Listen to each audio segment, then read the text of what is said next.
नमस्कार, मैं नंदन। आप देख रहे हैं एक न्यूज़ 24। देखिए, हम जानते हैं कि 15 अगस्त के बाद से तेजस्वी यादव एक्टिव हो जाएंगे विधानसभा इलेक्शन को लेकर, क्योंकि आभार यात्रा निकाल रहे हैं। हम सब बेशक तरीके से जानते हैं कि बिहार के तमाम जिलों में जाकर, विभिन्न जिलों में जाकर वो यात्राएं निकालेंगे।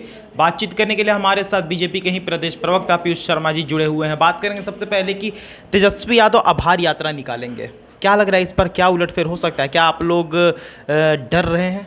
कैसी आभार यात्रा तेजस्वी यादव निकाल रहे हैं?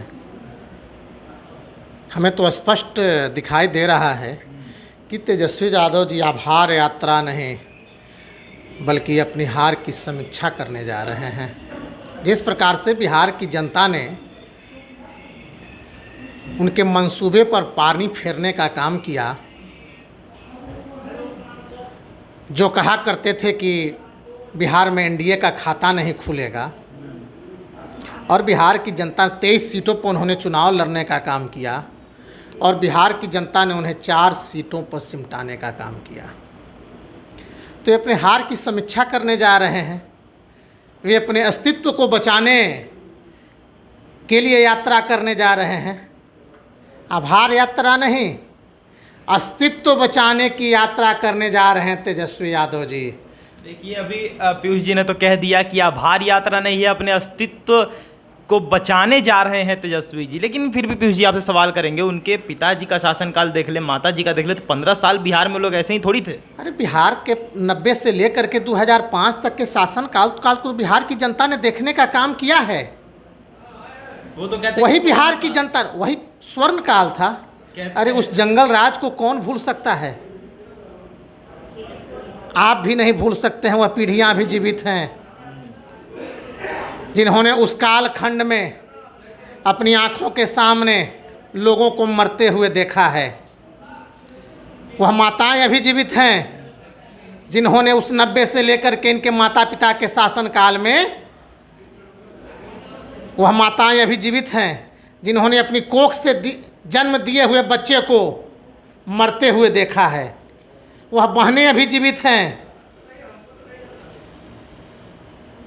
जिनके मांग के सुहाग उस जंगल राज में उजरे थे। वह पिता अभी जीवित हैं जिनका पुत्र उस जंगल राज में उनसे अलग हुआ था और मौत की नींद सोया था। अरे वह पीढ़ियां अभी जीवित हैं, लेकिन वे लोग अभी मरे नहीं हैं, वे लोग जीवित हैं। लेकिन पिता के शासनकाल से पुत्र का शासनकाल का क्या लेना देना? हो सकता है मेंटलिटी अलग हो। किस प्रकार की? आज जो तेजस्वी यादव जी ने टिकट बांटने का काम किया,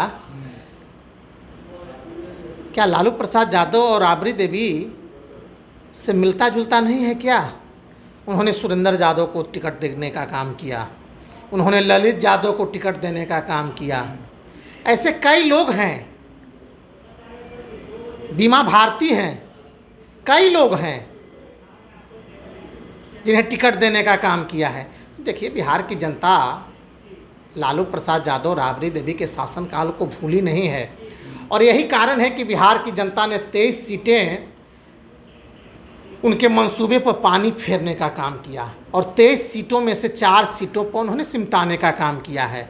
और आने वाला विधानसभा चुनाव में मैं आपको स्पष्ट बता देना चाहता हूँ, बिहार की जनता ने कहीं तेजस्वी यादव के झांसे में आकर के यदि कुछ गलतियाँ की है तो बिहार की जनता 2025 के विधानसभा के चुनाव में उसे सुधारने का काम करेगी। मतलब आप कहना चाहते हैं कि जो 4 सीट मिला है वो भी गलती से मिला है? बिल्कुल। अरे कुछ गलतफहमियां, कुछ झांसे के में आकर के बिहार की जनता ने जिस प्रकार से उन्हें 4 सीटें भी दे दी है, वह अब 4 सीटें नहीं, बिहार विधानसभा के चुनाव में उन्हें 0 पर सिमटाने का काम करेगी। देखिए, उस जंगल राज को कोई भी व्यक्ति हो, उस जंगल राज को अभी तक किसी ने भूला नहीं है। जब उनके घर से मुख्यमंत्री, उनके माता पिता जब मुख्यमंत्री थे तो उनके मुख्यमंत्री आवास से सत्ता संरक्षित अपराध होते थे, लोगों का अपहरण होता था, और उसकी डील लालू प्रसाद यादव, राबड़ी देवी के मुख्यमंत्री आवास में होता था। यह बिहार की जनता जानती है। आज महिलाएं क्या है? आज महिलाएं पटना की शहरों पर रात के 12 बजे मध्य रात्रि में भी निडर रूप से बीच सड़कों पर घूमने का काम करती है। क्या मजाल था, सूर्यास्त के बाद आप मगध और शाहाबाद के क्षेत्र को देखने का काम करें, आप कोसी के क्षेत्र को देखने का काम करें। याद कीजिए उस दिन को, याद कीजिए उस समय को, याद कीजिए उस काल को। क्या होता था, सूर्यास्त के बाद सारे लोग अपने घरों से निकलना बंद कर देते थे। मैंने पहले कहा बिहार की जनता कुछ उन गलतफहमी का शिकार होकर के उनके झांसे में आ कर के उन्हें 4 सीट अभी देने का काम कर दिया है। लेकिन मुझे आशा ही नहीं, पूर्ण विश्वास है कि 2025 में बिहार की जनता यह काम नहीं करेगी और उनके झांसे में नहीं आने वाली है। बिहार की जनता 2025 में उन्हें धूल चटाने का काम करेगी और बिहार में पूर्ण बहुमत से एनडीए की सरकार बनेगी। देखिए पीयूष जी ने तो स्पष्ट कर दिया कि 2025 में एक भी सीट नहीं आने वाली है राजद कोटे को। अगर आप बता दें तो तेजस्वी यादव आभार यात्रा नहीं, अपने अस्तित्व को बचाने के लिए यात्रा कर रहे हैं। पीयूष जी ने साफ कह दिया। अब देखना ये होगा कि क्या 2025 के विधानसभा इलेक्शन में आभार यात्रा तेजस्वी का काम आता है या फिर नहीं। तो ये थी आज की रिपोर्ट। बाकी ऐसे और तमाम खबरों के लिए आप सब बने रहे। देखते हैं 24 मैं नंदन के साथ। धन्यवाद।